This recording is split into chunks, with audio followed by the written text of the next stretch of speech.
Want to know the latest in soccer? Then listen to the Golden State Media Concepts Soccer Podcast. From MLS, the World Cup, and the Premier League, we've got you covered. The latest updates, the hottest matches, and news on the league's top players. It's the Golden State Media Concepts Soccer Podcast. David Beckham scores the goal to take England all the way to the World Cup finals. Listen now.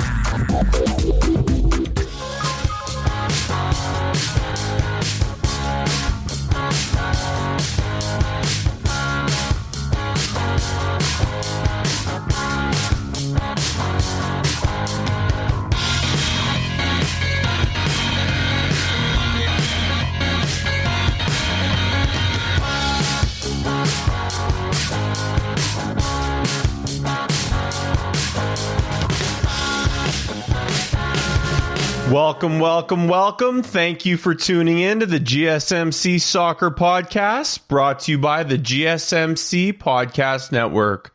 My name is Craig Jones. I'll be your host today. Some of you may know me, many may not, but I'm a footy fan from north of the border, Edmonton, Alberta, Canada to be exact. And I'm guessing many of you had no idea where that was until my man, Alphonso Davies, Bundesliga Rookie of the Year winner, Bundesliga winner, Champions League winner from my hometown bursted on the scene. I guess we're no longer known only for Wayne Gretzky, but Alphonso Davies as well. But like many of you, I'm still a weekend warrior in men's league soccer, and we play outdoor as long as we can here in Canada, but it doesn't happen for very long. So we have this cool game. It's called indoor soccer. It's 6-on-6 with boards, little netting. It's really fast. Oh, you get to really just shoot some bangers. So if you ever get the chance to play, I highly suggest it. A little bit about me, though. I love to cook. I got some juicy steaks just marinating on the barbecue, getting ready to, because honestly, it's nearing the end of September here, and in Canada, the snow can come at any minute. So I got to take full advantage of the great weather. Everyone, I'm really excited to be your host of the GSMC Soccer Podcast today. I'm a huge footy fan, so I'm really excited to bring you a little footy content with a Canadiana twist. And for today's show, we're going to start it off with the Super Cup that just happened this weekend. There was fans in the stadium for the first time since COVID hit, like real fans, 20K. That's pretty interesting. And then I want to give you a little country-by-country roundup. We'll start over in Europe, and then we'll work our way back to North America. And then to finish it off at the very end, the international break is right around the corner. I'm a huge international soccer fan, so I felt it only fitting to give you my top 10 list of international goals all time. I don't throw around top 10 all willy-nilly, folks. I know a lot of people make top 10 lists all the time. This is a true top 10 of beautiful goals, lots of entries, no biases, because spoiler alert, there's not any Canadian goals in here because we're not doing very well in international soccer. But in all seriousness, these are the, I just spilt my drink and woke my neighbors up because I was so loud when the goals went off. That's what the kind of goals these ones are. And I know footy fans, you all have that passion. You love your squad. You're proud to wear your kit. And also you feel the pain when they lose. But the only thing that can make that pain go away is seeing a beautiful goal. So stick around to the very end for those sick international goals. But let's start it off with a little European breakdown. The Super Cup just happened this weekend, folks, over in beautiful Hungary in Budapest. I was actually looking to go to that game before COVID came out and kind of squashed those plans. But this is kind of a cool game, so anybody unfamiliar with it, the Super Cup is a match between the previous Champions League winner, which in this case was Bayern Munich, versus the previous Europa League winner, which is Sevilla. Germany versus Spain and Hungary. Whew, I love to see it. And the Spanish Giants, they did actually surprisingly well considering the form Bayern Munich had been, just rolling on every single team, including that 8-2 just whomping over Barcelona last year in Champions League, which I think nearly forced Messi's exodus from the Camp Nou. But the German Giants did prevail 2-1 in extra time. They had some goals from Leon Goretzka, but they had a nice, weird late sub come in, Javi Martinez, and he popped in a big header goal, which was really ironic because anyone who's been paying attention to the transfer news has seen Javi Martinez has been in a lot of talk. So if that's your last game, you get to leave on a cup-winning goal. That's a pretty good way to walk away in the jersey. But other than going undefeated, Bayern Munich has pretty much won everything possible this year. They won their Bundesliga, they won the DFB Polka, they won the Champions League, and now they just added the Super Cup. I feel like somehow Lewandowski's playing FIFA 2020 and he's on PlayStation and he's still winning on there because they're looking so good. You can tell they're a great team that love each other. They're super young, which is really fun to watch for them. And if you take just the squad of just kids under 25, they're looking unbelievable. Let alone adding Lewandowski and Mueller and a lot of those studs up front. But I want to give a special shout out to my hometown brethren, Alphonso Davies. He got to lead the cup up to do for the lift. It was beautiful to see an Edmonton superstar putting our city on the map. It's great to see him play. Credit to Sevilla, though. They played really well. And it was a great game to see. Went all the way to extra time. So that's all I want as a neutral. So beautiful to see. But let's jump over the pond here and let's talk EPL, English Premier League, the Prem, whatever you call it, because it is fantastic. I'm loving it. And because of the COVID break, honestly, we didn't have much time to wait for things to start up again, which is, as a fan, it's great for me. I want to start here by talking about the top six, okay? Top six, it's a term in EPL that basically says there's 6 top clubs, and one of them is going to win every year. And if they don't, then basically they're an outlier. And frankly, it's tough to argue with it because in the last 20 years, there's only been one real Cinderella story with Leicester. And other than that, it's just been the big boy clubs. But I want to say, if 2020 has taught us anything, it's that anything can happen. So I'm going to call them the usual suspects. Let's call them the usual 6 for now. Because, well, they're not on top, so they don't deserve the top 6 moniker. Here are the 6 at question. We got Manchester United, we got Liverpool, we got Arsenal, we got Tottenham, and Chelsea. These are your usual suspects. They're always flirting around. So let's see where they stand in the table right now. And granted, I understand it just started, but here we go. Manchester United sitting in 14th. Man City sitting in 13th.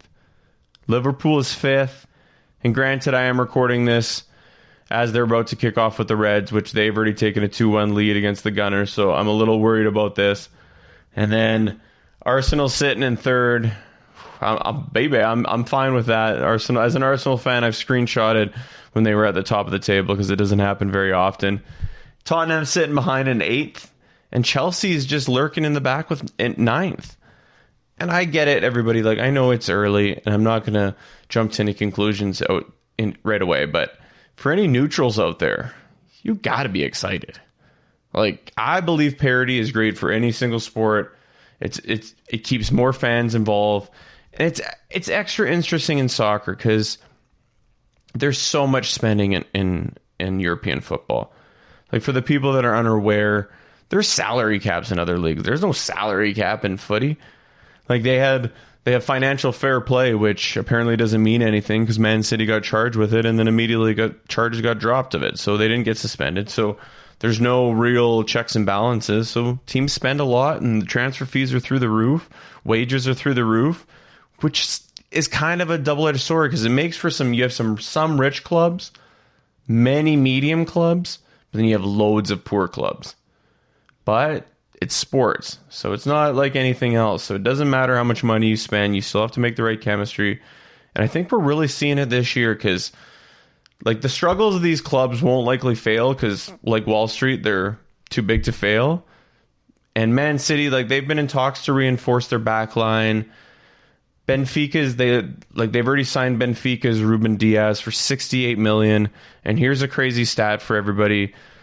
Pep Guardiola and Man City, they've spent $400 million in his tenure just for reinforcing the back line. And they're still adding a guy for 68. So I think you're making some bad investments here, Pep. I love you to death, but I think you should be looking elsewhere because that's not sustainable. $400 million for a back line that you're continually adding to, who got exploited by Leicester on the weekend, but we'll get to that. But we all know Pep's genius. I know they're going to be in the title race. That's how they always perform. That's Man City, and they are dealing with a lot of injuries. But they're neighbors? I'm not so sure. And it's kind of crazy to start this segment talking about Man City before Man U.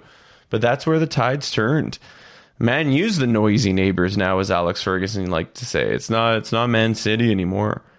Because I know Man U ended the season hot last year, and they added Danny Van de Beek from Ajax, which was a shrewd play. I like that one. He's a great player. I think it's going to take him some time to adjust to the EPL, which is understandable.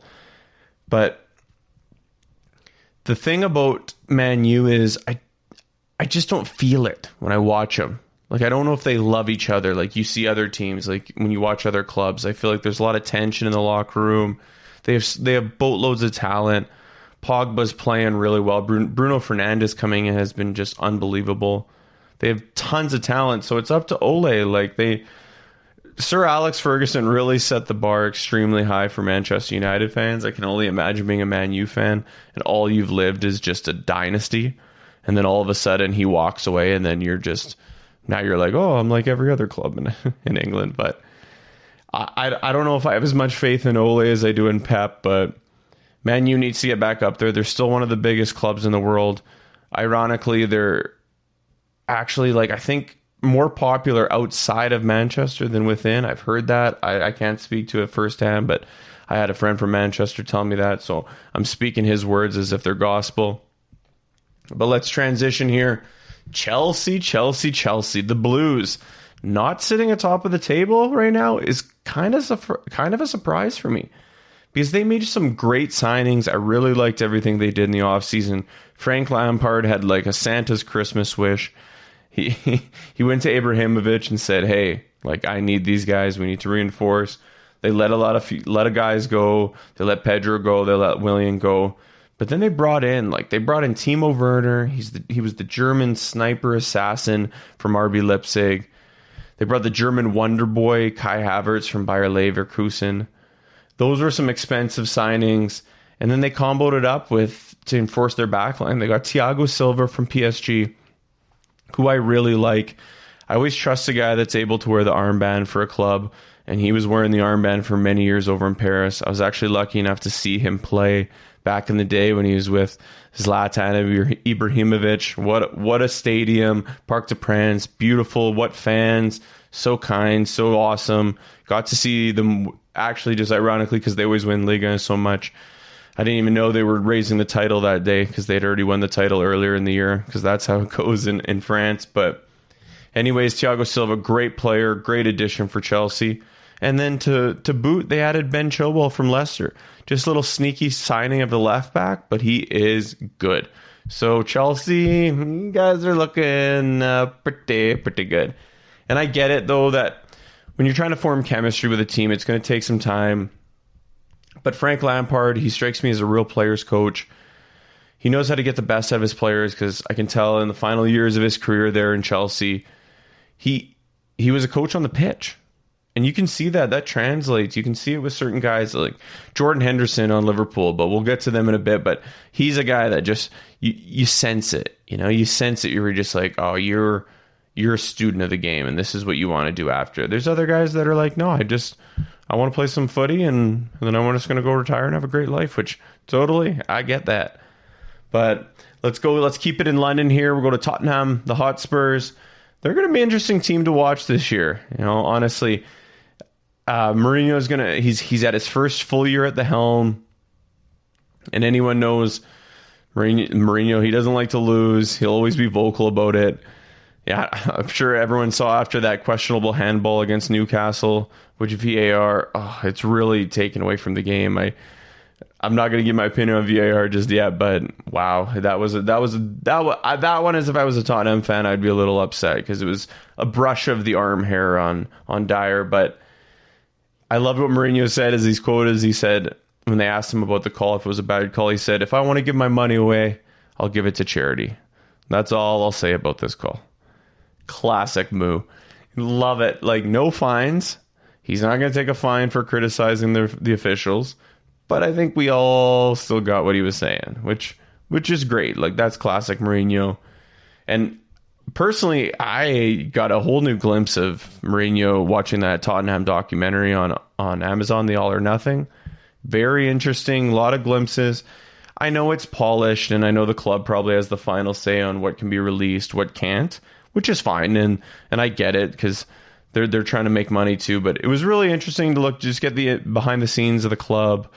And they had all the way up to where COVID hit, and then the effect it had on the club and everything. And I don't know. I would like to see a little more grit and a little more of this. But I saw Mourinho's coaching style, and he's not one to sugarcoat it. And everyone was pretty harsh on him last year, but they were riddled with injuries. They didn't like Harry Kane was gone for several months. I don't know exactly. This could be their year to get back in top four and compete in Champions League. And to be frank, they're only 2 years removed from the loss in the final. They lost Lloris with a shoulder injury, who's definitely, you can tell from the documentary and watching on the pitch, that he's a cornerstone of their team.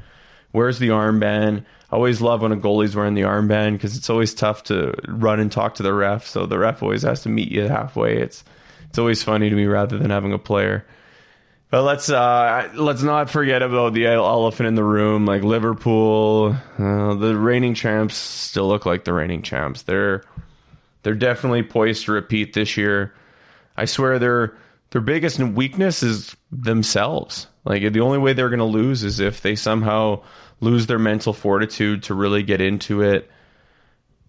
Watching them on the pitch against every single squad, I see that they really live up to the level of their competition, and I can see them playing. That's why they had lower games where they're against Leeds, like freshly promoted Leeds, where they're going the distance with them because they play down to their competition. And I can only imagine that's a mental state, and that's bound to happen when all you're doing is living on the top. They won the Champions League. They followed it up with winning the English Premier League by a dominant amount. It's not crazy to say that they're going to do the treble. It's been a long time since an English team has done the treble.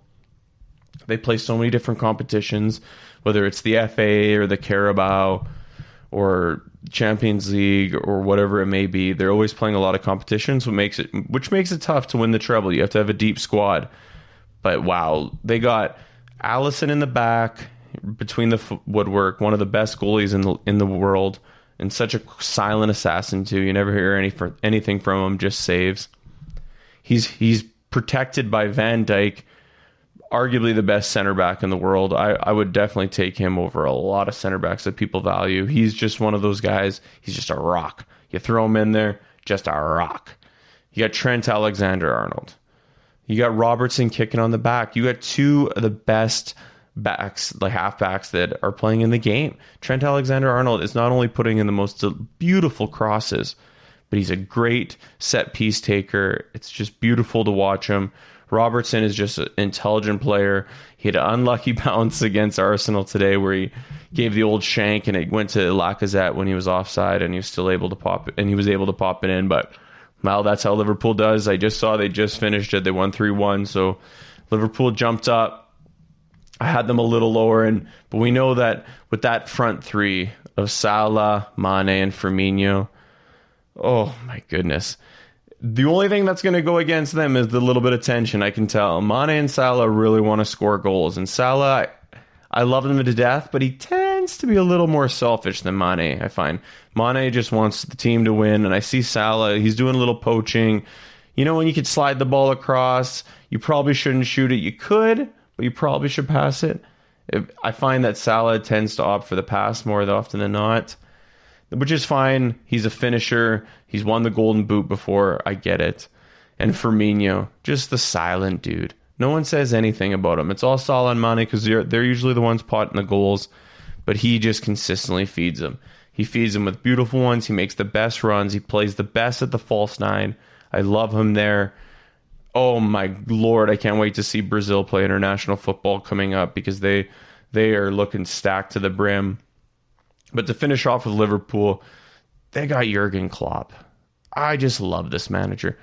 As a soccer player and having many coaches in my life, mostly good, some terrible, some tried their best. And, you know, they were just hockey coaches that are helping out to help out with the soccer team. And I can tell But that's not the case with Jurgen Klopp. Because my goodness, this guy, you can tell how much his players love him every single game. From the final celebration where it's just big hugs all around. They just, I don't know, you can just feel it. You know, when you just watch something and you're just like, I can imagine being in that dressing room and being like, yeah, we're going to ride for each other and we're going to play for each other and we're going to help each other out. And we're never going to leave each other in vulnerable positions and we're going to win together. And it's that genuine love and bond that I just feel like he's that guy that's he's either going to keep them winning for 20 more years, or he's going to win the treble this year with Liverpool and he's just going to walk away and go retired in the Bavarian mountains or something like that. That's what I see with Klopp. But that love is real. Liverpool looks great. And to round off the usual suspects, I just want to say my squad, and I am tapering expectations with it, but my lord, what Mikel Arteta has done with Arsenal, it's been amazing to watch. They were able to sign Aubameyang. I don't know how. I know the pay increase probably made it a little easier, but he was apparently having offers from Barcelona and other big clubs, and that's a big deal for Arsenal. And I know a lot of any fans out there that are fans of the smaller clubs, you know, when you have a guy that doesn't leave, you know, you love to see it. And Arsenal has that. They have all the momentum right now, and they need to keep going, because if they want to finish top 4, they're going to have to not give away easy games, which they almost gave away against West Ham. But I want to just touch on, speaking of guys that didn't stay and getting out of the usual suspects, my man Jamie Vardy on Leicester City. Whoo, my goodness.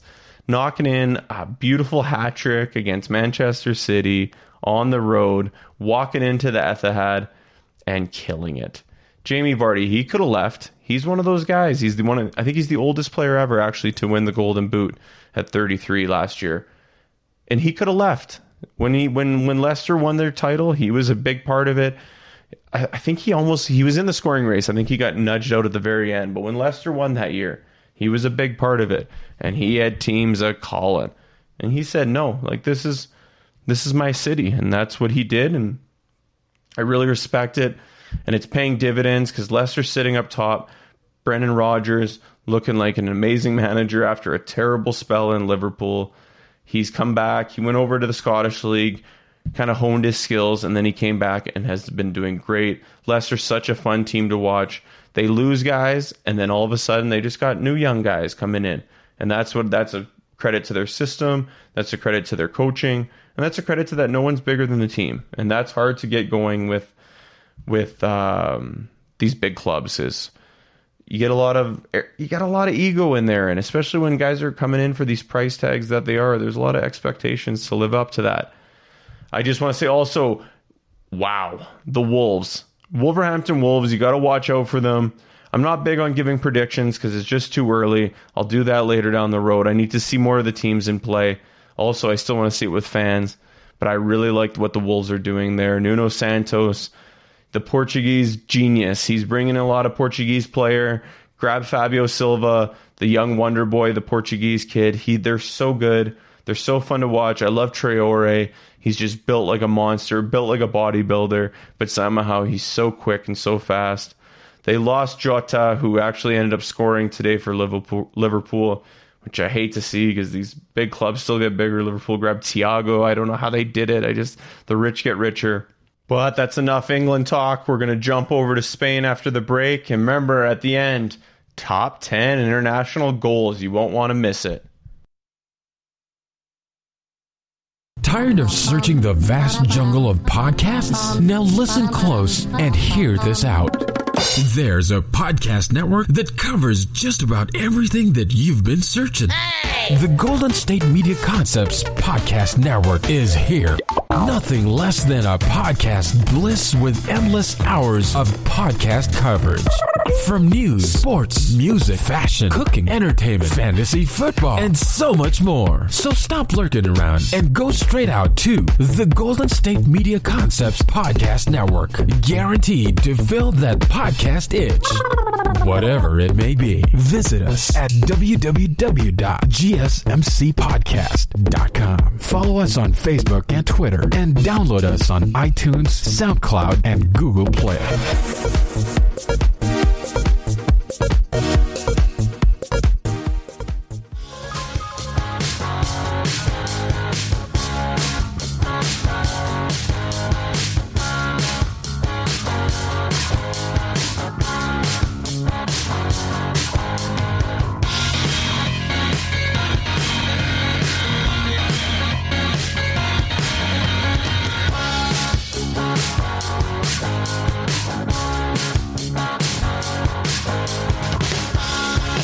Welcome back to the GSMC Soccer Podcast. I'm Craig Jones. I just finished breaking down the Prem, EPL, English Premier League, whatever you call it, because it's amazing. I gave my full breakdown if you missed it. But now we got to venture down to where you can just have a siesta or you can watch some great footy. In Spain, España, baby. La Liga is back, just like all the other leagues. This one's a little different. I gotta say, this is a weird year, 2020. It's not the same. We'll address the elephant in the room right off the bat because Messi has been forced to stay with Barcelona. I'm sure any footy fans was following the transfer saga where he was denied his transfer request because of the COVID clause, saying that his contract wasn't extended when it clearly should have been, because if the season is extended, therefore the clause should be extended. I feel like if it would have went to arbitration or a lawyer, Messi probably would have won. But he's a classy guy, and he said, "No, I don't want to drag the club through the press and do all this through lawyers and everything." So he said, "I'll just play this year out, and basically I'm out of here." So it sucks because I was really looking forward to seeing Messi leave. I know the fans of La Blaugrana in the Camp Nou who have been yelling, Messi, Messi, for many years still want to do it. But I don't know. I just don't think Barcelona deserves anymore. To treat a legend like that, I don't know. That's not how they do it in soccer. And see, that's the interesting thing about footy is when a player hands in a transfer request, it's usually granted fairly quickly. They don't do it like other sports where they'll sit you or they'll make you sit out a year. They want you to be happy. And that's the whole thing with footy is I love is as soon as a player submits a transfer request, like, hey, we're going to do our best to get you out of here and wish you hope good on your ways and have a good journey. But they knew Messi is just worth something that they can't have. And seeing him score these goals, he popped in 2 against Girona. It made me so sad because he looks miserable. You know, I get it, there's no fans, and that's obviously going to take away from some of the celebration during the game. But Messi had just sadness in his face. And it's tough to see, honestly, because this is the greatest player that's ever played in my entire lifetime. You know, I'm not from the generation of seeing Pele and Maradona. I've only seen highlights. Like I saw a little bit when I was little, but that was it. That was in his later days. But I've been able to watch Messi my entire life, and there's no one better. And I just feel like, I could only imagine him in England. I can only imagine him just crushing it. And, well, I'd like to see him in an Arsenal jersey, but that's not it. But Barcelona's been all the talk. They're in a different world now. Luis Suarez just left. I know any Barca fan has seen him just make the slide over to Atletico, which is filled with controversy. For anyone that loves rumors, this is like the craziest thing. So apparently Luis Suarez was destined to go to Juventus in Italy to play in Turin. He had to take an Italian language exam. Takes the exam. Turns out he had all the answers. He cheated on it. So a bunch of stuff falls through. All of a sudden, Atletico swoops in and says, well, we'll take him. And he gets to stay in Spain and does the switch over to not a direct rival of Barca, but definitely not one of the teams they want to see Luis on. And talk about a debut. My man, he walks in on a sub, pops 2 goals in. That's what Luis Suarez does. I was arguing with a friend of mine if he's still a top 10 striker. It's tough to say he isn't because he's such a goal poacher. And now Atleti, they're the team of the bad guys. They're all the bad guys. They got Diego Costa. You got Luis Suarez.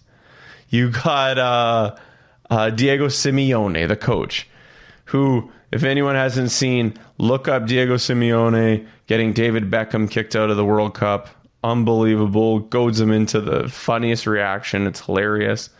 I love to see these 3 guys there. I love the way Simeone plays in Atleti.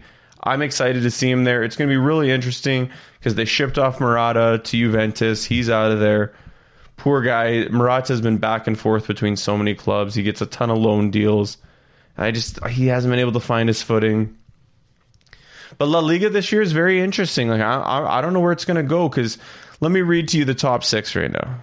It goes Real Betis, Granada, Real Sociedad, Celta Vigo, Valencia, then Real Madrid. Getafe, Villarreal, Atleti, Barcelona, Sevilla. Like, that is insane. To not have Real Madrid, Atleti, or Barcelona in the top, even Sevilla sitting in the top 5, is bonkers to me. And that's maybe COVID football. Like, everything's different now. It's a whole different game. Even as a fan, when you're watching these games, it's different. And now it's going to become a whole different ballgame for a lot of these players.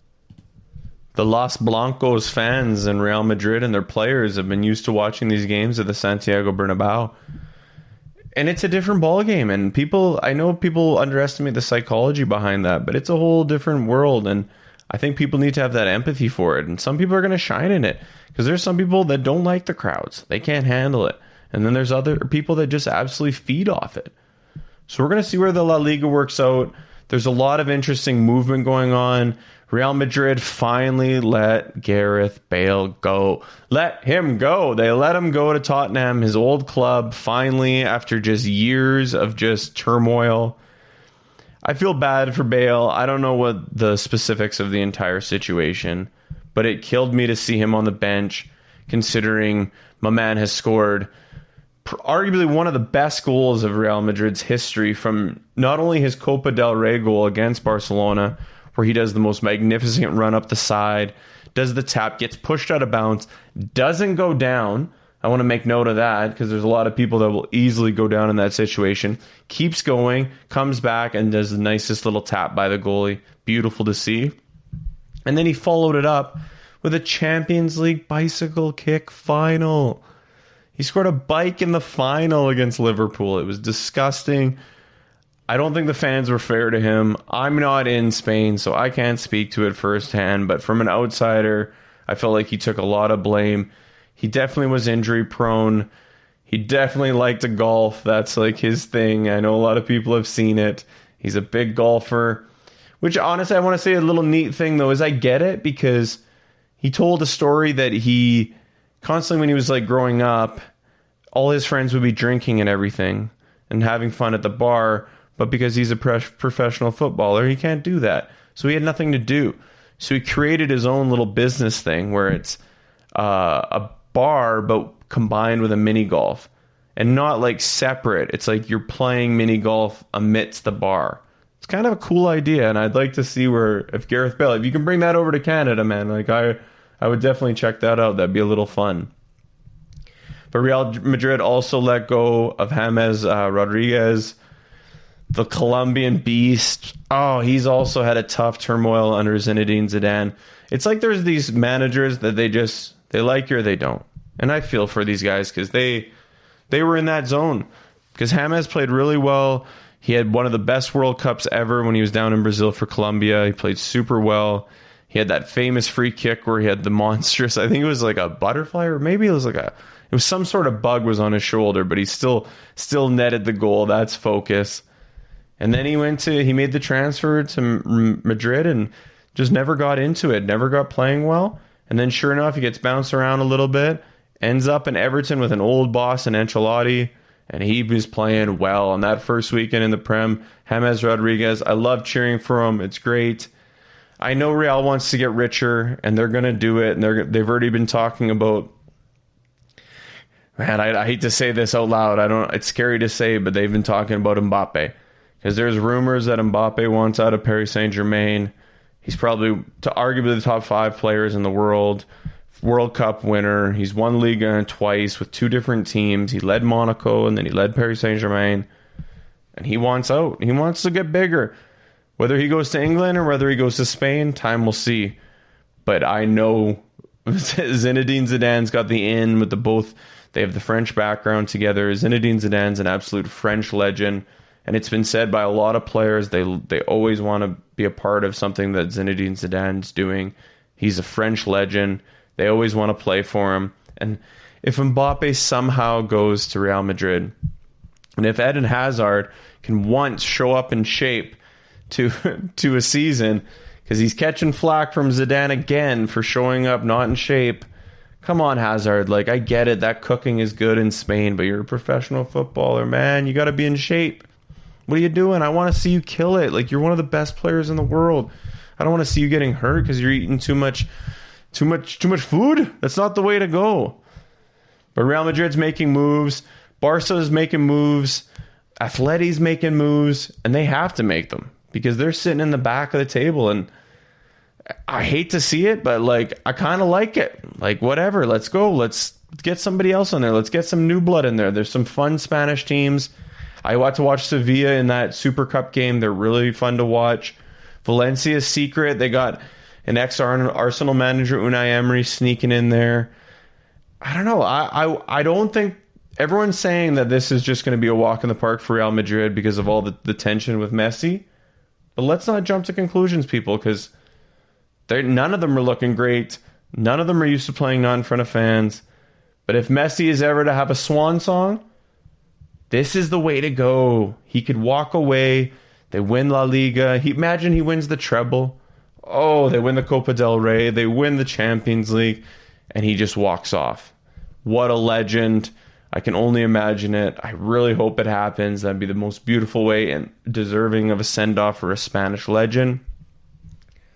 But let's transition out of Spain. We'll go to Germany quickly here. I know there's not a chance that Messi's going to end up on Bayern Munich. It would be absolutely insane because he would fit in so well there. But the German league, the Bundesliga, it's one of those kind of forgotten about leagues. I feel people tend to focus more on the Prem, La Liga, and even Serie A above the German league. And I don't know why. Like, what does Bayern Munich have to do more than win the treble and then add the Super Cup in the next season? They're one of the most beautiful teams. And I have a hot take here that Joshua Kimmich is arguably one of the best, most complete players in the entire world. If you know footy and you love footy, watch Joshua Kimmich because he does it everywhere. There's nowhere he doesn't do it. He does it defensively. He makes the most disgusting passes. He has finish. He has crosses. And he has just a high IQ for soccer. You can just feel it. When you watch him, you're watching and you're just like, he's making the best decision 9 out of 10 times. And the one time he's not, it's not putting him in such a compromising position that his team's in trouble. He's under 25. They just signed Leroy Sané. My boy Alphonso Davies. Robert Lewandowski looks like the ageless wonder right now for Bayern Munich. I don't know if he has been aging because he just looks unbelievable. The Polski. I was in Krakow, actually, in Poland, and I had the funniest conversation about Lewandowski with a guy. It's amazing how soccer can just bring people together. I was saying how amazing the striker was. He was totally agreeing with me. Lewandowski's very underrated. COVID took away. This was his year to win the Ballon d'Or. He had scored, I think, in almost every single Champions League game until the final. He had scored in every single game. Didn't need to in the final. They had Coman do it for him. And I know everyone that's going to be hating saw them getting just destroyed by Hoffenheim 4-1. But that happens, folks. Like, it happens. Like, you can't ride on the top for so long without having a little downfall. You're going to lose your mental focus. I was on an undefeated team back in under 13 club soccer. What does that matter? Nothing. But I know that when you're undefeated, you get a little complacent and you think just everything's going to come easy. So Bayern, I expect them to bounce back. Since Hans Flick took over, that team has been completely different. And Thomas Müller had a funny little quote where they asked him, what's the differences between the previous coach and Flick? And he said, you know, when your wife sends you to the grocery store, if she doesn't give you a list, you don't know where to go. But if she gives you a list, you know exactly where to go and you're the most efficient. And I was like, that's such a German way of thinking of footy, is just like go to the most efficient spot possible and make the best of it. And they have been doing that. And it's been apparent. And since Flicks came in, Mueller's had a revitalization of his career, essentially. He was talked about being forgotten of, even though he's a World Cup winner and a big part of that German World Cup squad. He had a couple of bad years and people forgot about him. But now he's back. Combine him with Levy, combine him with Serge Gnabry coming in there. That Bayern team is vicious. And so the Bundesliga is always on alert.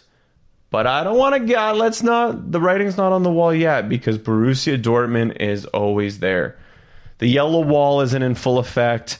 Anyone who doesn't know, YouTube a Borussia Dortmund against Bayern Munich game in Dortmund with the yellow wall. you'll know what I'm talking about. That's on my bucket list of places to see a game because it looks like so much fun. And I hope they're able to get fans back in there. And I'm not talking a limited capacity. I love it when people are just sprawled over each other because they're just so excited. But in all seriousness, Dortmund they can give Munich a run for their money this year. Erling Haaland made himself known, the Norwegian monster, just the blonde bomber. He just comes in there. All he does is score goals, rockets himself up. So I think he made the top 5 in the end of the Bundesliga scoring, and he only played half the games of the guys that did. He came in there. Dortmund's got, if they're able to keep Jordan Sancho, he's a great player. I hope he doesn't leave. He was in talks to go to Man U. He's an English boy. I get it. He wants to go back home, but Dortmund's got that talent, and they got that skill that I really think has a lot of potential if Royce can stay healthy. They've lost. The thing about Dortmund, for anyone that knows footy well, will know that they're that feeder team to a lot of clubs, and it hurts me. Because if they were able to just hold on to all those guys, they had Lewandowski, they had Mario Götze, they had Christian Pulisic, they have Jordan Sancho, they have Erling Haaland. I just hope that they can keep on the guys that they have at the moment, because they're really the only ones that can really come knocking at Munich. I understand Hoffenheim can beat them.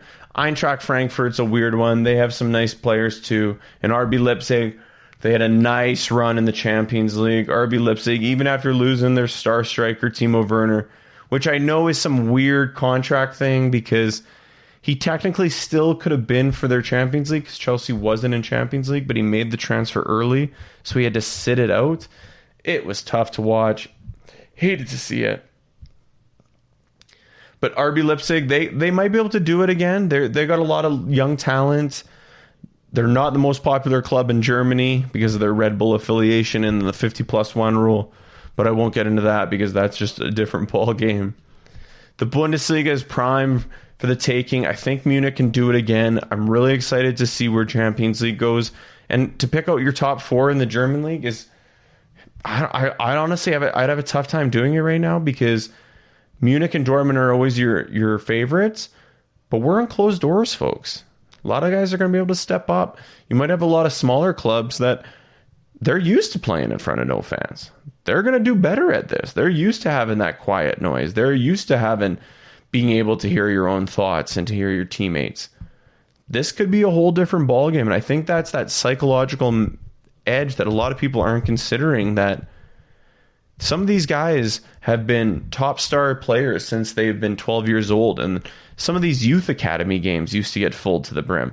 So they've never played a non-meaningful game in their life, like in their adult life. So now all of a sudden you're going to switch me into the most competitive game of my life, and now I have to get in my own head. I'm second guessing myself. I'm hearing things that I might not normally hear, which when I didn't hear, I was excelling at. So it's a very interesting thing.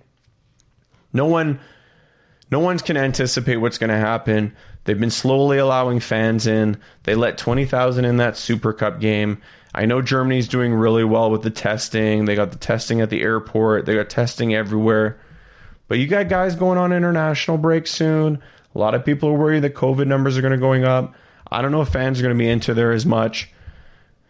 Regardless, though, La Liga is going to be really great this year. If I was to give you my top pick, I love Real Madrid. I love Los Blancos, the way they're built right now. Zinedine Zidane has a squad there. And Sergio Ramos is the captain of all captains. I watched his documentary on Amazon. If you get a chance, check it out.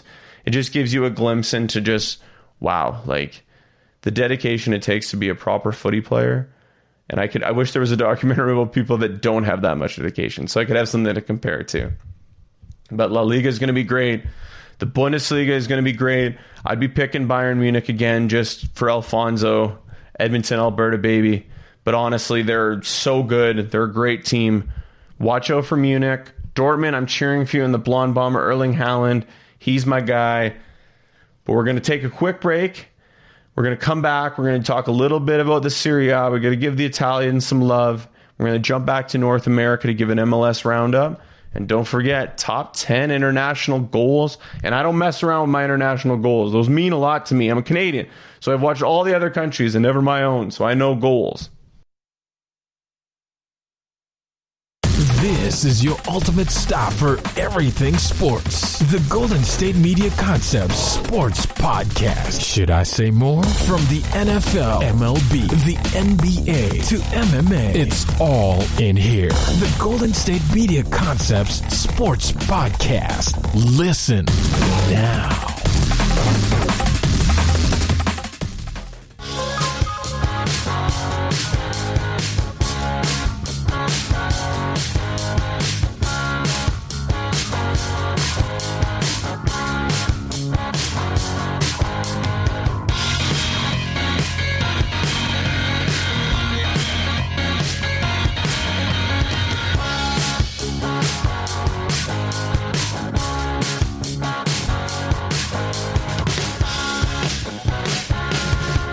Welcome back to the GSMC Soccer Podcast. I'm Craig Jones. We just finished breaking down the Bundesliga and La Liga, chalked off the EPL, or as I like to call it, the Prem before that, and we still got the top 10 international goals coming up right after this. But for now, we got to go to Italy. It's one of the homes of footy. We all love it. We may not get to watch it as much as we do, but the Serie A is such a great league, and it's back in full effect. It has one of our legends in it, Mr. Ronaldo. I know you all know him, and I'm not talking Brazilian Ronaldo. I'm talking Cristiano Ronaldo. The man with no tattoos because he wants to be able to give bone marrow every week.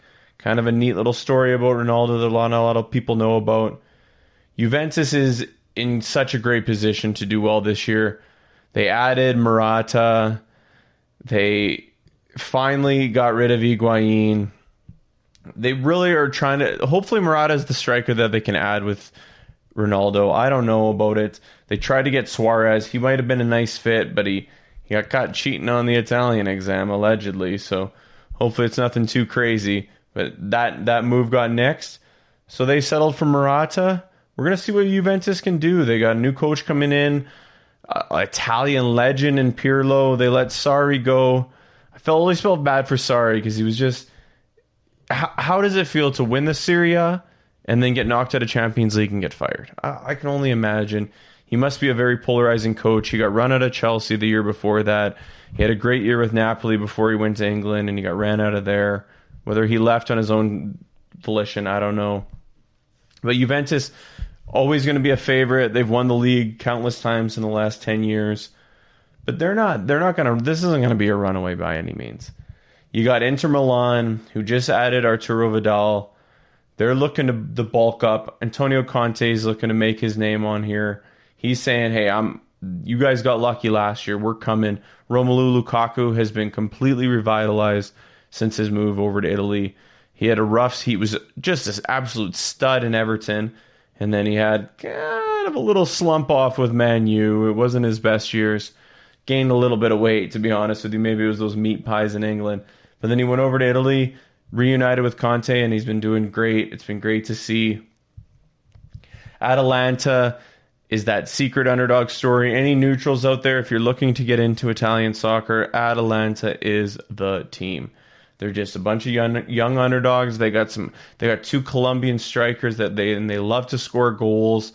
They outscored, I can't remember offhand, but they outscored the entire Serie A by like 20 goals. Like, it was insane. And I got to see them during Champions League. They were absolutely heartbroken by PSG when PSG scored 2 goals in extra time in the last...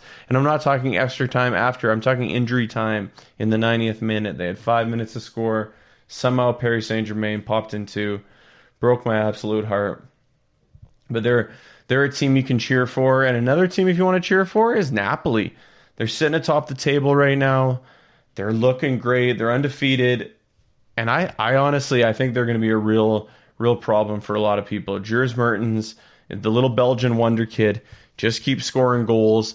They're a fun team to watch. They had a nice run in Champions League, representing Italy well. And yeah, they came up short, but hey, like, it's tough to win Champions League. And I think Napoli could be... They were biting at the heels of Juventus last year.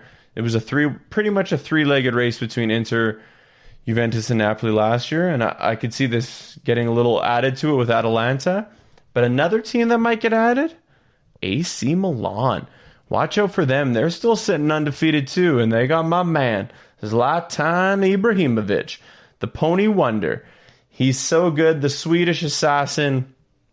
Anybody who doesn't know Zlatan, you're missing out. This is my guy.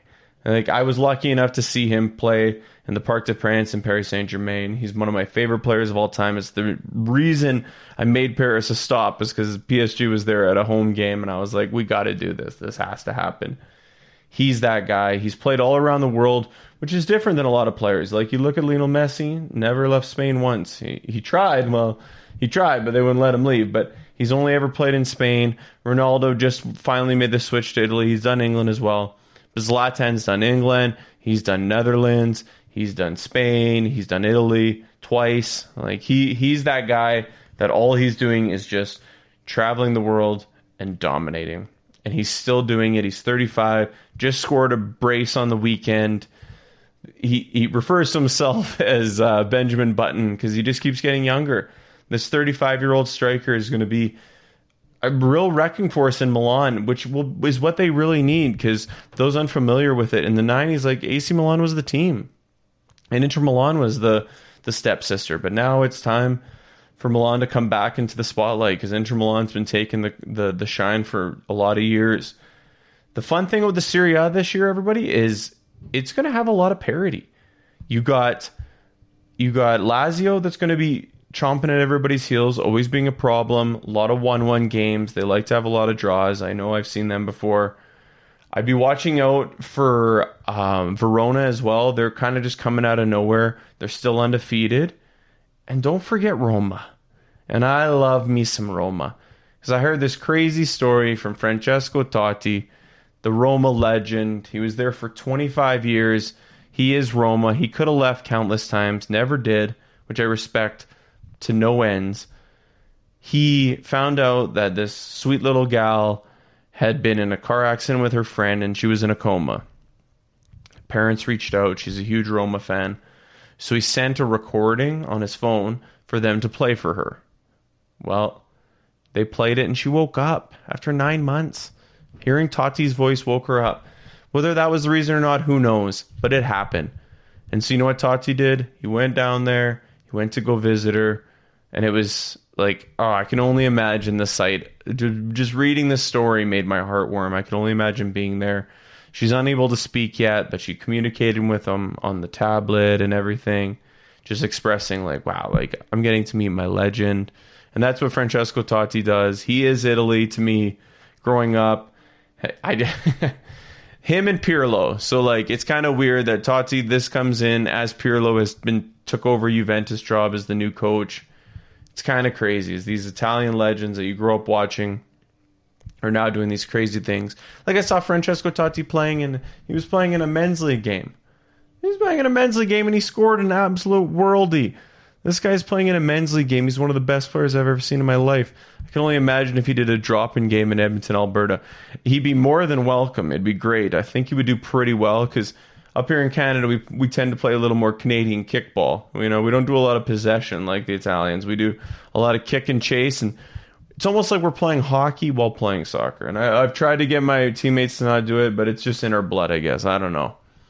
But speaking of North America, let's make the little transition over here. The MLS is going off. It's been great. It just feels weird because it feels like it was just only like a week ago when the MLS is Back tournament that went down in Orlando. That just got me so excited. Quick rundown of the table. In the East, Columbus still on top, but they got Philly and the Canadian team Toronto FC chomping at their heels. Orlando, New England, they're doing well, but the New York teams of NYCFC and New York Red Bulls sitting at 20. They're still 6 points behind the lead. I'm really hoping the Montreal Impact can come back. They have a big game against Chicago this weekend, actually. Montreal Impact, special place in my heart. Went to one of their games. Unbelievable fan base. It's tough to replicate the European atmosphere in North America. I'm sure anybody that's been to an MLS game has felt that. But, like, Montreal's trying their best. Like, when you go to a Montreal game, they're singing, they're chanting. We got the flares going. It's having a good time. And they get Chicago this weekend. And Montreal, they got an extra special place in my heart because of Thierry Henry. He's the Arsenal legend. He's their coach right now. He's been doing some good signings. He's been doing some great work. I see he's bringing a lot of French boys over there, which I totally get. That's your brethren. Smart play. Watch out for Montreal. Behind Montreal, you got Nashville, and that's why that big game is against Chicago. Atlanta United, Cincinnati. Inter Miami is once again just having a dreadful season. But they're still tied with DC United. So, hey, DC United, what's your excuse? Because Inter Miami, this is their first season. They've been trying to get a lot of big names in here. David Beckham, just trying to rock the Miami lifestyle. He's trying to get any big name he can. I heard Cavani was getting shopped. They tried to get him, couldn't get him.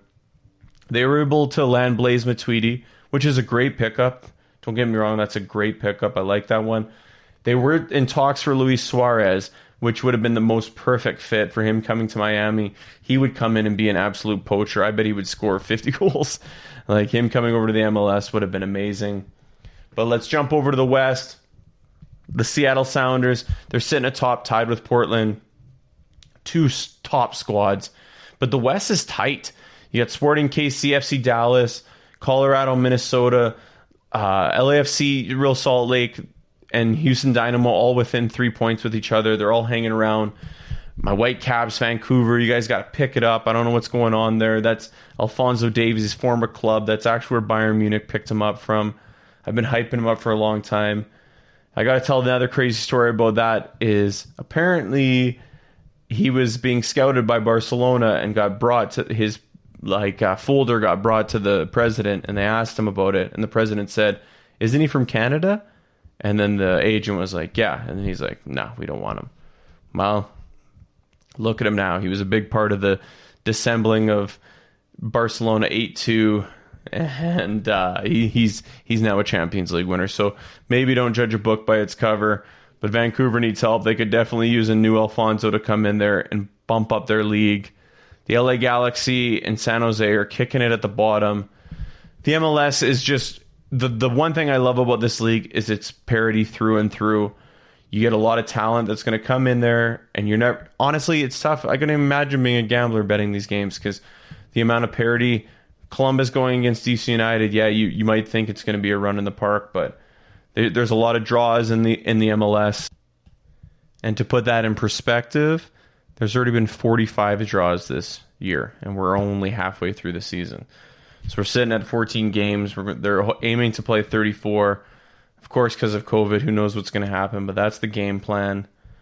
I don't know who I would be picking in this MLS. This is what's so exciting about this year is, as I mentioned earlier, in the English League, the German League, the Italian League, Spanish League.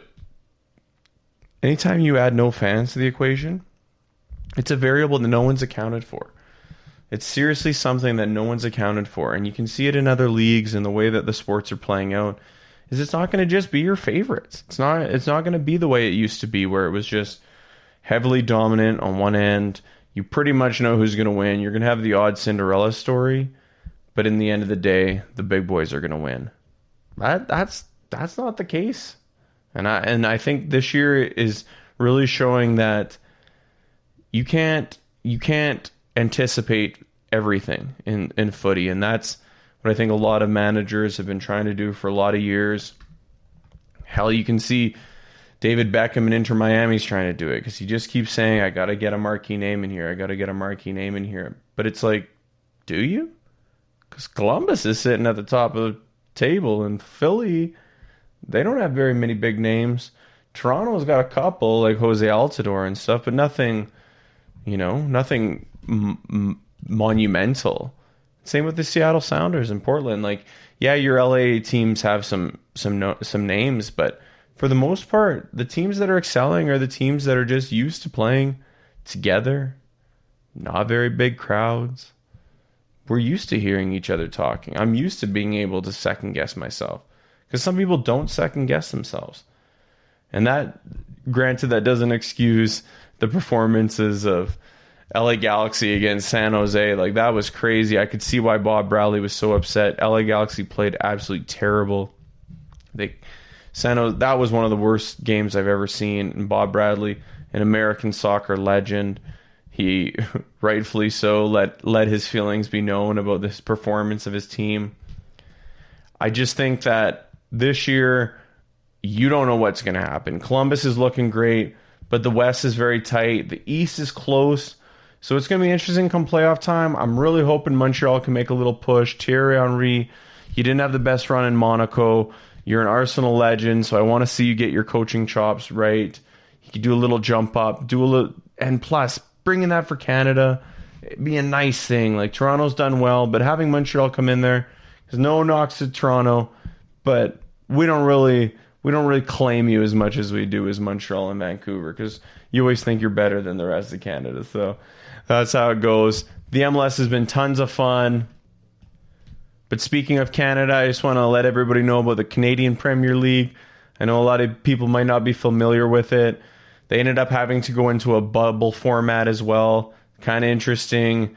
They did it in the Maritimes because up here in Canada, that was like the best place to do it. Edmonton FC wasn't able to end it. Shout out to the Forge FC coming out of Hamilton. They did really well. I'm proud of them.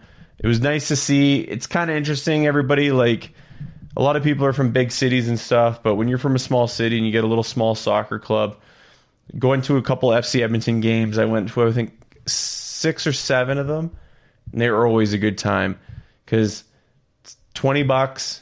You get $5 beers. You get to go down and you get to get great seats right on the field, and it's good footy and it's fun. It's outside, and I mentioned earlier, like, we don't get a lot of that summer weather, so it was nice to see the Canadian Premier League. I hope it gets able to get going again. That's the uncertainty of all this COVID, and I think I just want everyone to really recognize that you got to support the things you love during these tumultuous times. And I know I've been reaching out to FC Edmonton to see if what's going to go on for next year and how can I help. Is there any fundraising? Because there's a lot of rich clubs in this world. You got a lot of Barcelonas and Real Madrids and Liverpools and Bayern Munichs.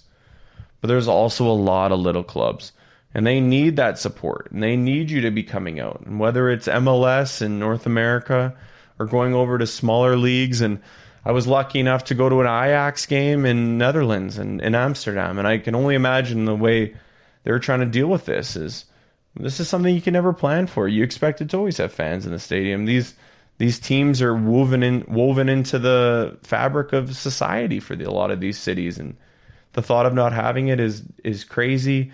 So I think everyone I know at times are tough, but if you can support it. And that doesn't just go for professional leagues. That goes for lower leagues too. Is every single city, county, country is different in the way they're going to approach this. I don't know if I'm going to be playing indoor soccer because who knows if you're allowed to be inside during all this. We were lucky enough to play some outdoor soccer, but I can't guarantee it. But I know that if I can help out in some way to keep my soccer association going in my district, I'm going to do it.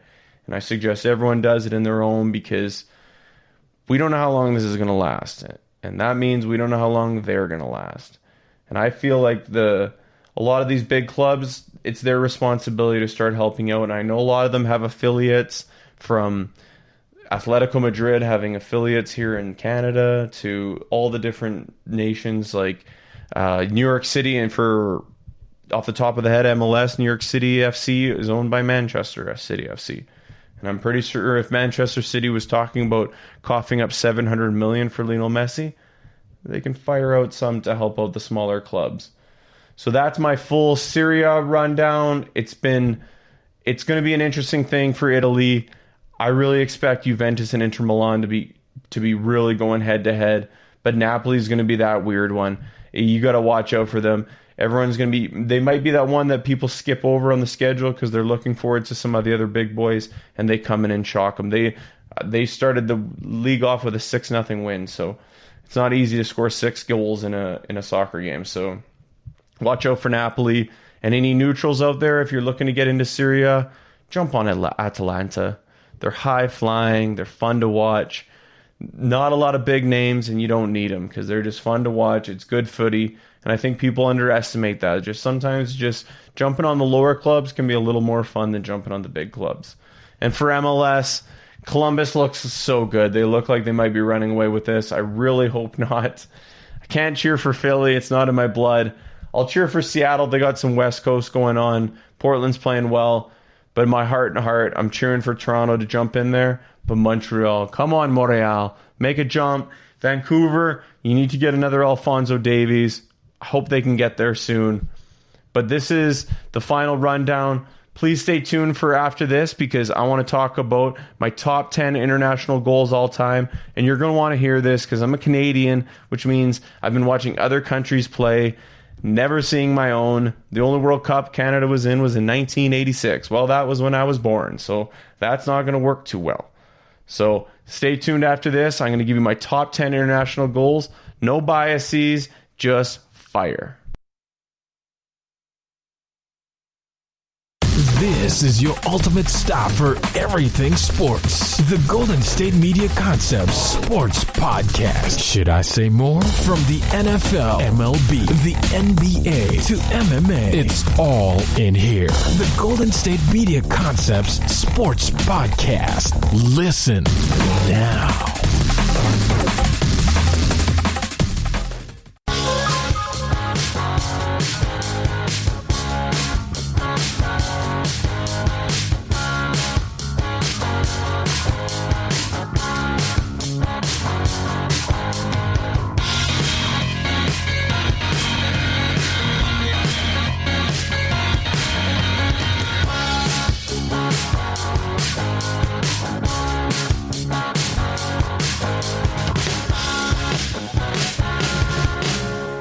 Welcome back to the GSMC Soccer Podcast.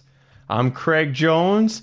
I gave you the breakdown of the Italian Serie A and a little North American, even throwing a little Canadian flavor. But since all the fellows are on international duty, I felt it only fitting that I give you my list of top 10 international goals of all time. International soccer has always had a special place in my heart. When I was a kid, I'm Canadian, and believe it or not, we were never really competing in the World Cup. So I had to fall in love with other teams, most notably Brazil and Colombia. But funny story, I scored a goal in provincials to send us through to the next round. I think I was probably 11. And I just watched the Brazilian team score and then go do the samba dance at the corner flag. And I did that after my goal, and big mistake. Went to the sideline, and my mom slapped me so hard, and she said, if you ever do that again, you'll never step on the field so long as you live. So that was the last time I danced after a goal. But the love of international soccer didn't stop there, and that's why I feel like I'm a good person to deliver a top 10 list, because my country was never in it. I was always a neutral, so no tears were shed. So let's start this thing off. Number 10, Jurgen Klinsmann, Germany versus South Korea. This 1994 World Cup goal got Americans out of their seats. It's the first World Cup in the U.S., and Klinsmann put on a show. This is honestly, I believe, how you get non-soccer fans into soccer. Unexpected goals. An innocent ball gets played in from the right, and Jurgen feels the defender on his side, flicks up the ball to himself on the other side, shields the ball from the defender, and lets off a vicious left volley right into the back of the net. I'm impressed some of these guys could even move that fast considering the jerseys they had to wear. These things look like they're wearing rain jackets. Google the 94 jerseys and tell me you don't believe me.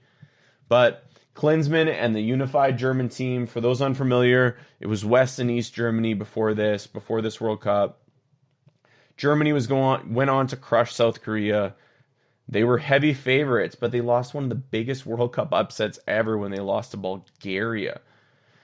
It's one of those goals that will live on. Jurgen went on to become the American soccer coach. A lot of pundits have a lot of unflattering things to say about him. I personally believe he imprinted European football in America, and there is no Pulisic without Klinsmann. I'm just saying. Number 9. Any of my fellow weekend warriors will understand that taking a cross on your chest and volleying it top shelf is not an easy task. But don't you dare tell that to Maxi Rodriguez. The Uruguayan fired an absolute banger in 2006 against Mexico. La Fiera. What a nickname. He took a long ball just outside the penalty area, soft touch off the chest, and it honestly looked like a Matrix move like Neo. He dropped down, took it off the chest, and fired a banger top left. And I always joke with my buddies that the best look in the world is a goalie that's just glancing over his shoulder because he knows nobody's saving that, including myself.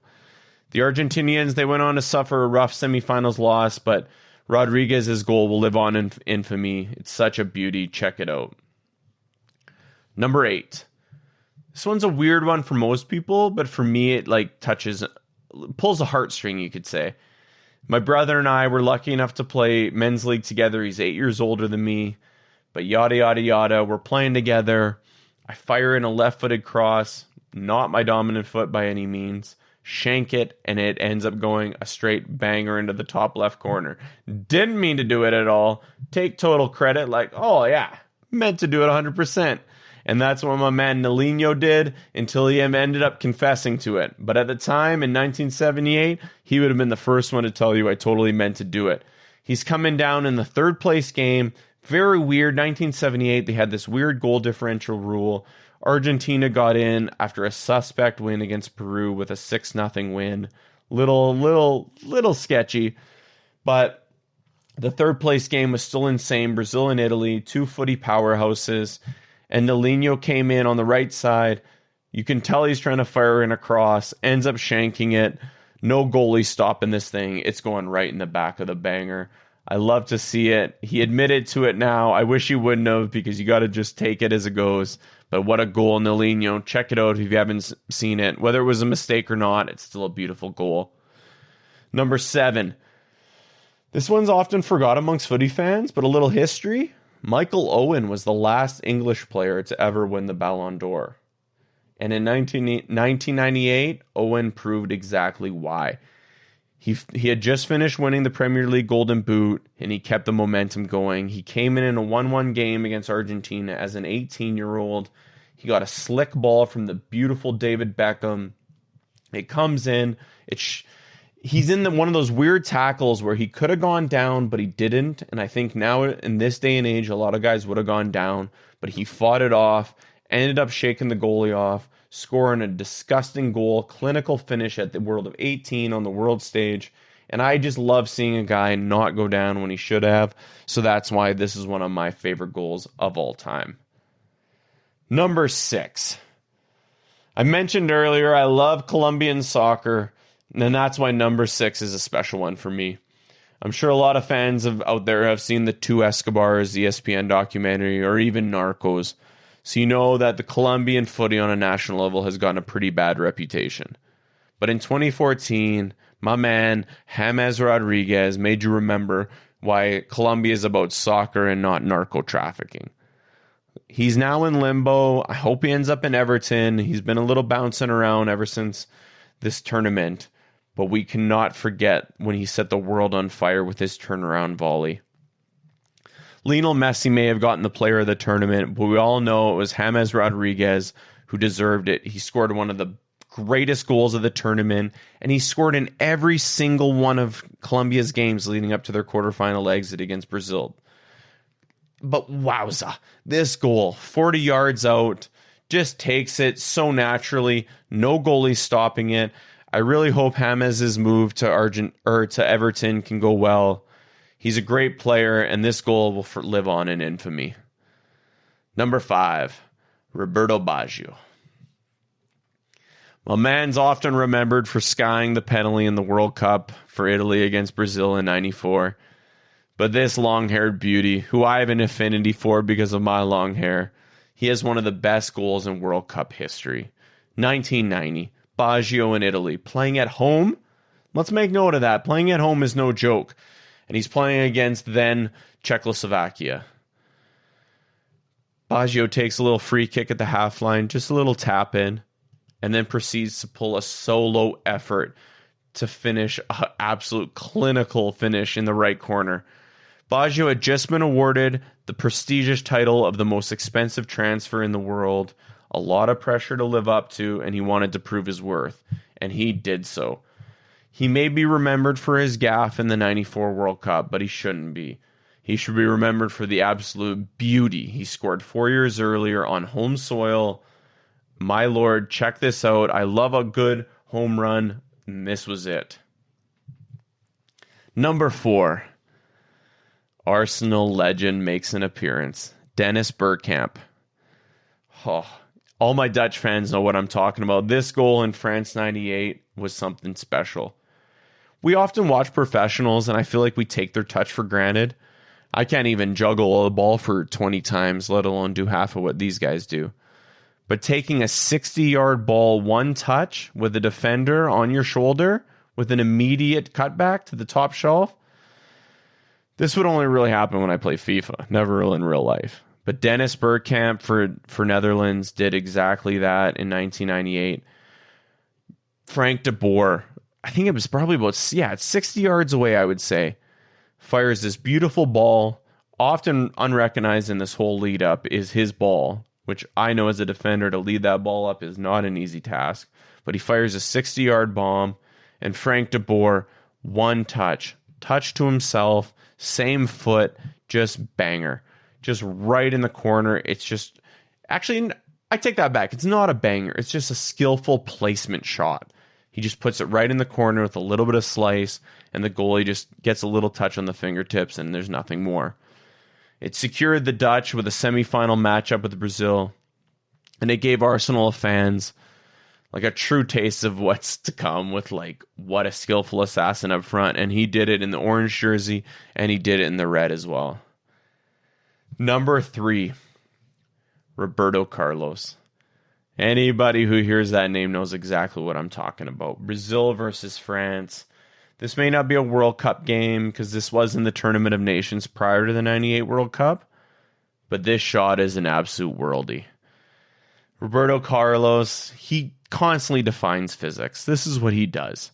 He doesn't believe in physics.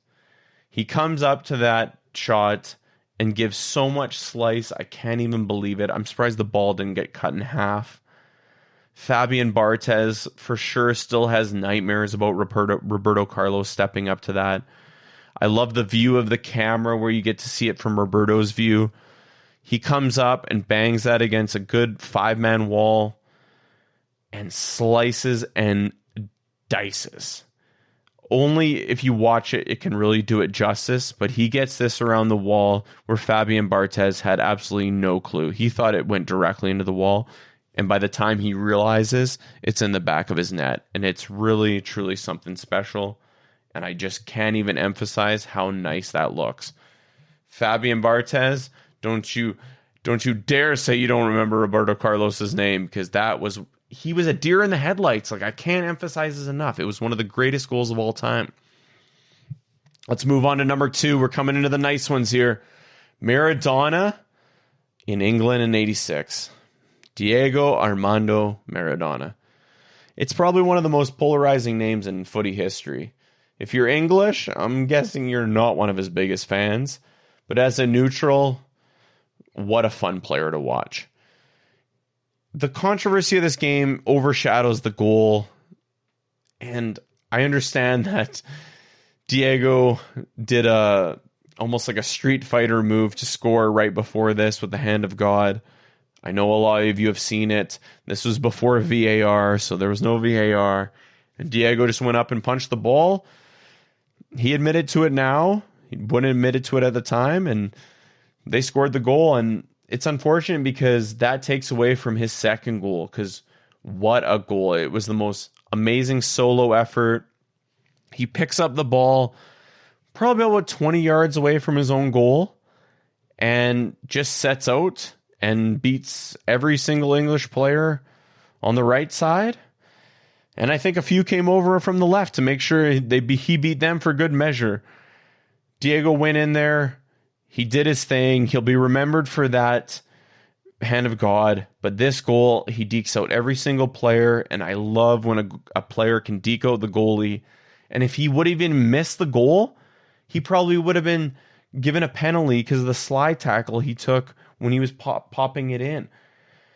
It's really hard to see. And I know when this COVID is done, we're going to be able to get fans in the game again, because that's what it is. It's just like when fans get to see those kinds of goals where you get to watch it from the lead up to the finish, it's something beautiful. And I'm so excited that we're going to almost there again. I still have my fingers crossed. We're going to get there. So let's finish it off. My number 1 international goal of all time. Zlatan Ibrahimovic. I know a lot of you are thinking, which goal? Because he scored so many. But Sweden against England. It was a friendly, I understand. But folks, this is one of the best goals you will ever witness in your entire life. I joked earlier that Joe Hart is the king of being on the wrong end of highlight reels. And this is one of the major ones. My goodness. Joe Hart comes out, innocent ball, just an easy playing ball. Tries to be a little bit of a hero, comes in to play a header ball about 5 yards away from his 18-yard box. Can't use his hands. Does a header. Poor header, doesn't get it out. Zlatan anticipates him doing the header. Runs back. Lines himself up for the nicest little back overhead kick. And Zlatan did it. I couldn't believe he did it, and he did it. It's probably about 30 yards outside the 18. I'd say it's about a 45-yard play. Just gets up there and smacks it. Straight in. And it's even better with the defender sliding in to try to defend it. Can't do anything about it, and it just slides in. And Zlatan instantly rips his shirt off. Much deserved. It was one of the most beautiful goals, not only in international goals, but in all goals of all time. I'm a huge Zlatan fan. I've been very lucky. I was able to see him play for PSG. Got to see him score 2 goals. It was really tough when I was there. It was 0-0 at halftime, and I was like, am I going to see a 0-0 game? Sure enough, Zlatan comes in, 80th minute, scores 2 goals. Gives me a good feeling as a fan. I can't emphasize enough how great of a goal that was. If you haven't seen it, check it out. It's all over YouTube. Those are my top 10 international goals. There's a million different goals in this world, and I just wanted to give you guys a little bit of variety, a little bit of different countries. That's what it's about. We got it. That's what soccer is all about, is we can enjoy all these different games, all these different leagues. But let's run it back here for a little recap. Number 10 was Jurgen Klinsmann's goal against South Korea, Germany. Unifying goal. Like I said, with those rain jacket jerseys on. What a good little pop-up to himself. Left-footed volley. Number 9. Man, Maxime Rodriguez, La Fiera. Anybody who hasn't seen this, Google this, because it's a nice one. It's a beautiful shot. Right off the chest into the back. Number 8. Nalinho. You and I have this in common, where we both meant to do a cross, but we put it in the back corner. I've been there, my man. I know you have too, but it's still a nice goal. Don't take that away from yourself. Number 7, Michael Owen. I can only imagine being 18. I think of what I was doing at 18. I couldn't even imagine being on the world stage against Argentina, a fierce rival, and you score a goal where it was just all heart and all finish. Beautiful goal. 18 years old. Unbelievable. Number 6, James Rodriguez. That was my Colombian dude. Banger from 40 yards away. I'm really glad for Colombia. They have always had a bad reputation after a few bad years, but really, they don't deserve it. And he proved why. That was such a beautiful goal. Roberto Baggio, my long-haired brother, he put it in the back, and man, I'm sorry that you skied that one over against Brazil. I was cheering for Brazil in that World Cup, but Italy still, Baggio didn't deserve that. Still a beauty. Number 4, Arsenal legend, Dennis Bergkamp. You know I'm going to love this goal. Whether he's in an Arsenal jersey or a Dutch jersey, he's still an absolute stud, and he put in an absolute worldie there. That was so beautiful. I can't even imagine taking a 60-yard bomb like that to my laces like that. Oh, people, you just don't get it until you try it. Try to do it. Try to do it with a friend, 50 yards away, and bounce the ball right to each other's laces. It's very tough.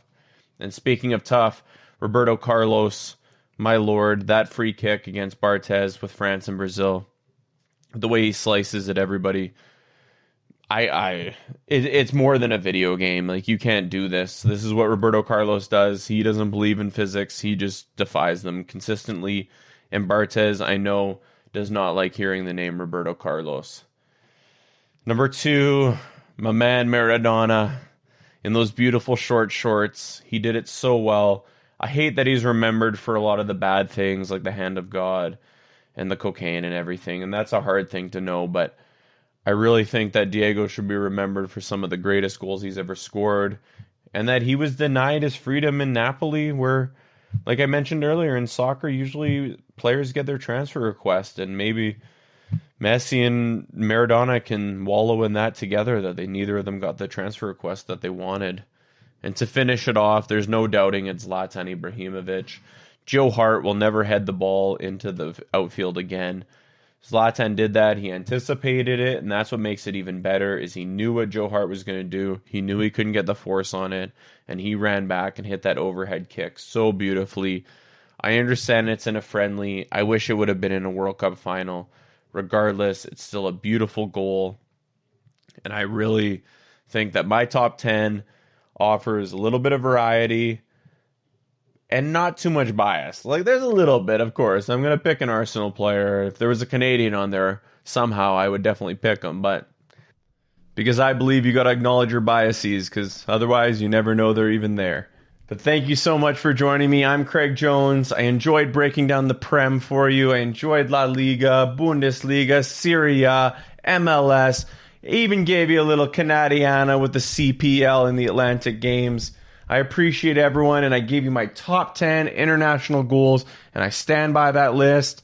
But I'm not omnipotent, and I'm not the one to not hear. If someone comes and shows me a sick goal, we might have to change the list. Who knows? But you got to show it to me first. So thank you so much for listening to the GSMC Soccer Podcast, brought to you by the GSMC Podcast Network.